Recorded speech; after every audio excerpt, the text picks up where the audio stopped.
Good afternoon students, welcome to my YouTube channel.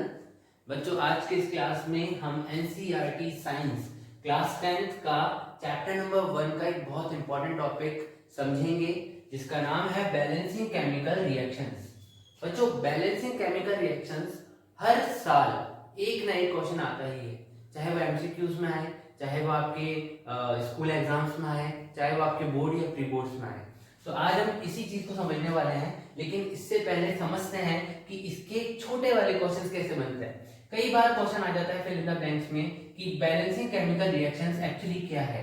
तो number of atoms in an atom, किसी element, देखिए ये तो आपको पता ही होगा कि कोई भी केमिकल इक्वेशंस होती हैं, इसमें लेफ्ट हैंड साइड और राइट हैंड साइड जो लिखे हुए होते हैं वो एलिमेंट्स या कंपाउंड से लिखे होते हैं।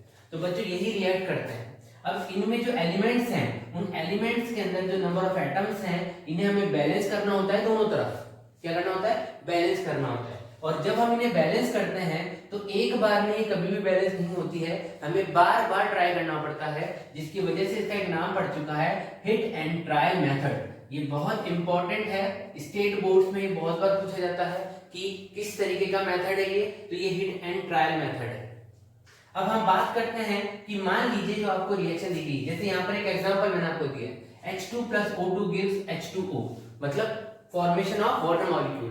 तो बच्चों यहाँ पर फॉर्मेशन ऑफ वाटर मॉलिक्यूल जो है ये एक अनबैलेंस्ड केमिकल इक्वेशन आपको दी हुई है, और इस इक्वेशन को स्केलेटल इक्वेशन बोलते हैं। क्या बोलते हैं? Skeletal equation. चलिए देखते हैं इसे बैलेंस कैसे करेंगे।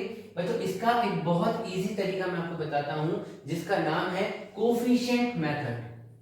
जिसका नाम क्या है?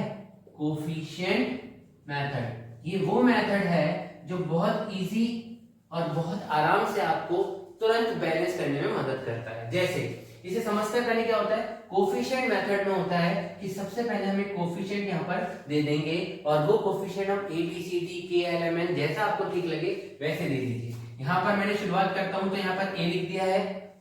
देखिए ये जो है डायरेक्शन ऑफ एरो, ये एक्चुअली हमारा क्या बता रहा है कि रिएक्शन जो है ये रिएक्टेंट्स हैं, और डायरेक्शन ऑफ एरो से बता रहा है कि ये दोनों रिएक्ट करके क्या बना रहे हैं?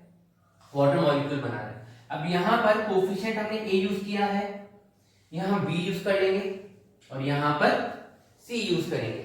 बच्चों देखो, यहाँ पर ए यूज करा है, यहाँ बी यूज करा है, यहाँ सी यूज करा है, तो इसका मतलब है अब हमें एक तरफ एलिमेंट्स लिखने पड़ेंगे। तो हम इन एलिमेंट्स को, जितने भी एलिमेंट्स यूज किए जा रहे हैं पूरी रिएक्शन में, वो लिखते हैं। हम देख पा रहे हैं कि यहाँ पर हाइड्रोजन और ऑक्सीजन, ये दो ही एलिमेंट्स यूज किए जा रहे हैं, तो हम लिख लेते हैं हाइड्रोजन और ऑक्सीजन। देखिए हमें कभी भी इसके साथ का ये नहीं लिखना होता है नंबर ऑफ एटम कि 2 हैं 3 हैं कितने हैं, हम सिर्फ लिखते हैं H और O।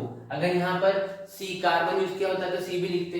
एक मैं आपको एक एग्जांपल और समझाऊंगा जिससे आपको और अच्छे से समझ में आ जाएगा।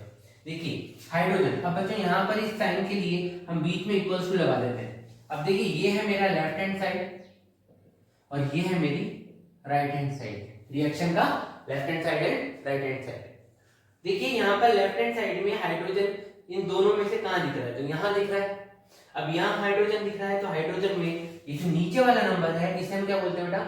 Number of atoms. तो ये नंबर ऑफ एटम्स जितने भी लिखे होते हैं इसको मल्टीप्लाई कर देते हैं कोफिशिएंट से। तो देखिए 2 को अगर मैं कोफिशिएंट से मल्टीप्लाई करता हूँ तो मुझे कितना मिला बच्चों? 2a। अब क्योंकि ये तो ऑक्सीजन वाला है तो मैं ऑक्सीजन में लिखूंगा, तो फिलहाल मैं हाइड्रोजन को क्या कर रहा हूँ? बैलेंस करने की कोशिश कर रहा हूँ।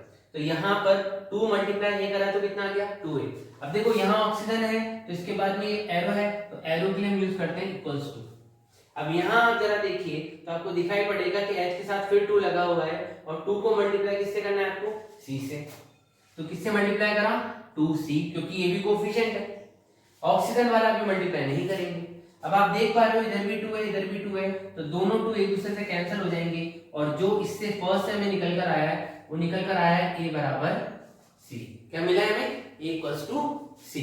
अब दूसरी तरफ हम ऑक्सीजन को करने की कोशिश करते हैं, तो वापस से देखिए 2 मल्टीप्लाई कोफिशिएंट, तो ये आ जाएगा 2b इक्वल्स टू का साइन आया। अब यहाँ पर कुछ नहीं होता तो हम 1 मानते हैं, 1 को मल्टीप्लाई कीजिए c से तो कितना आ गया?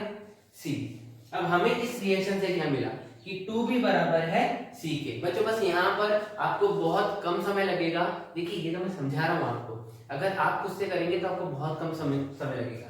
अब आप मुझे बताइए इसके अंदर अगर हम b की वैल्यू 1 मान लें, अब यहाँ आपको थोड़ा तो अज्यूम करना पड़ेगा, तभी आपकी रिएक्शन आराम से बैलेंस होगी। अनलेस दूसरा तरीका भी है लेकिन वो बहुत बड़ा है, लेंथी। तो यहाँ पर अगर मैं b की वैल्यू 1 मान लूं, b की वैल्यू 1 मान लूं, तो जैसे मैंने b की वैल्यू 1 मानी, मेरे पास c की वैल्यू कितनी निकल कर आ गई 2। तो देखिए b की वैल्यू मेरे पास कितनी थी 1, c की वैल्यू मेरे पास कितनी आ गई 2। और क्योंकि c और a बराबर है तो a की वैल्यू भी कितनी आ गई बच्चों 2। तो ये हमारी रिएक्शन बैलेंस हो गई। अब जहां a है वहां पर आप 2 लिख सकते हैं, जहां b है वहां पर आपको कुछ नहीं लिखना है क्योंकि 1 है, और c की जगह भी 2। जरा देखिए 2 2 जा 4, कितना हो गया 4। यहां पर ऑक्सीजन कितना है 2, 2 2 जा 4, और ये 2 इससे मल्टीप्लाई होगा तो कितना हो जाएगा 2।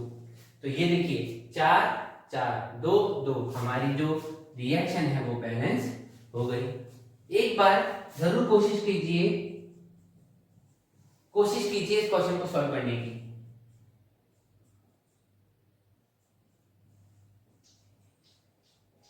और कमेंट सेक्शन में मुझे बताइए कि ए, बी और सी तीनों की वैल्यू क्या है।